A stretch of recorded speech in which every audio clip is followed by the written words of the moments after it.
श्री शिवाय नमस्तुभ्यम। स्वागत है आपका शिव पुराण श्री शतरुद्र संहिता 29वें अध्याय में। श्री कृष्ण दर्शन अवतार। नंदेश्वर बोले, हे संत कुमार जी, इक्ष्वाकु वंश में श्रद्धा देवी की 9वीं पीढ़ी में राजा नबक का जन्म हुआ और उनके पुत्र नाभाग हुए। नाभाग के पुत्र रूप में अम्बरीश का जन्म हुआ। वे परम विष्णु भक्त थे। अम्बरीश के पितामह नवक को स्वयं भगवान शिव ने ज्ञान दिया था। एक समय की बात है कि जब नवक गुरुकुल में शिक्षा ग्रहण करने गए हुए थे, उस समय उनके भाइयों ने राज्य का विभाजन कर लिया और नवक के भोग को भी हड़प कर अपने राज्य में मिला लिया।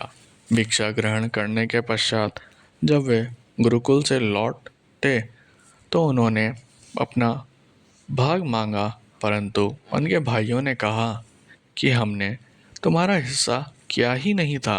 अब जो कुछ भी मांगना चाहते हो वह तुम पिताजी से मांगो। अपने भाइयों के स्वार्थी वचनों को सुनकर नबक को बहुत दुख हुआ। वे अपने पिता के पास गए और उन्हें सब कुछ बताया। पिता उन्हें धैर्य बांधते बोले कि तुम्हारे भाइयों ने तुम्हारे साथ छल किया है। बेटा, तुम बुद्धिमान हो और अपनी जीविका का स्वयं प्रबंध कर सकते हो। इन दिनों ब्राह्मण आंगिरस एक बहुत बड़ा यज्ञ कर रहे हैं, परंतु छठे दिन उनके यज्ञ में अवश्य ही कोई भूल होगी और यज्ञ पूरा नहीं हो पाएगा। तुम महाविद्वान हो, वहाँ यज्ञ में जाकर तुम उन्हें उपदेश दो। विश्वदेव संबंधी सूक्तों को पढ़कर उनका यज्ञ पूरा हो जाएगा और वे ब्राह्मण स्वर्ग को चले जाएंगे। स्वर्ग जाते समय वे ब्राह्मण अपना बचा हुआ सारा धन तुम्हें दान दे जाएंगे, जिससे तुम्हें अपार धन की प्राप्ति होगी। अपने पिता की बताई बातों को मानकर वे तुरंत उस स्थान की ओर चल दिए जहाँ वह उत्तम यज्ञ हो रहा था। वहाँ पहुंचकर नभग ने उन सूक्तों का स्पष्ट उच्चारण किया, जिससे आगरी रस ब्राह्मण का यज्ञ पूर्ण हो गया।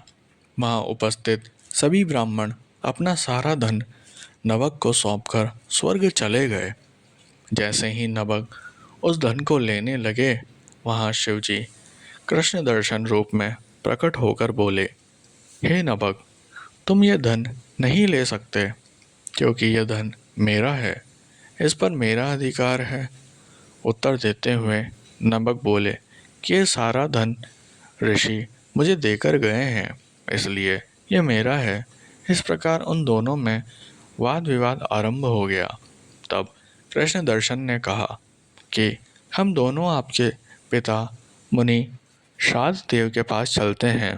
वे जो भी निर्णय देंगे वह मुझे मान्य होगा। इस प्रकार नभग और श्री कृष्ण देव मुनि शाद देव के पास अपना विवाद सुलझाने के लिए पहुँचे। उनकी बातें सुनकर शाद देव ने अपने पुत्र नभग से कहा, हे पुत्र, इस यज्ञ की सभी वस्तुएं देवादिदेव भगवान शिव की हैं। यदि वे अपनी कृपा करें तो वह तुम पा सकते हो। तुम उनकी स्तुति करो, वे तुम्हारे अपराध को अवश्य ही क्षमा कर देंगे। भगवान शिव ही अखिलेश्वर और यज्ञ के अधिष्ठाता हैं। ब्रह्मा विष्णु सहित सभी देवता, सिद्धि और ऋषिगण उनकी आज्ञा से ही कार्य करते हैं। यह कहकर शाद देव ने अपने पुत्र को लौटा दिया। नभग पुनः यज्ञ भूमि में पहुँचे और भगवान शिव की हाथ जोड़कर स्तुति करने लगे। उन्होंने क्षमा याचना की। उनकी प्रार्थना सुनकर ब्रह्मा, विष्णु व अन्य देवता भी वहाँ प्रकट हो गए और वे शिव रूपी कृष्ण दर्शन की स्तुति करने लगे। तब प्रसन्न होकर वे बोले, हे पुत्र नभग, तुम्हारे पिता के वचन बिल्कुल सत्य हैं। मैं ही यज्ञ का अधिष्ठाता हूँ और तुम्हारी उत्तम स्तुति से प्रसन्न हुआ हूँ। मैं तुम्हें सनातन ब्रह्म ज्ञान देता हूँ। तुम महाज्ञानी हो और सब अभिष्ट वस्तुओं को ग्रहण करो। यह कहकर भगवान शिव अंतर्ध्यान हो गए। सब देवता भी उनके गुणों का गान करते हुए अपने अपने धाम को चले गए। श्राद्ध देव भी नवक के साथ अपने घर चले गए। इस लोक में अनेक सुखों को भोगकर मृत्यु के उपरांत वे शिवलोक वासी हुए। इस प्रकार मैंने भगवान शिव के कृष्ण दर्शन नामक अवतार का वर्णन किया।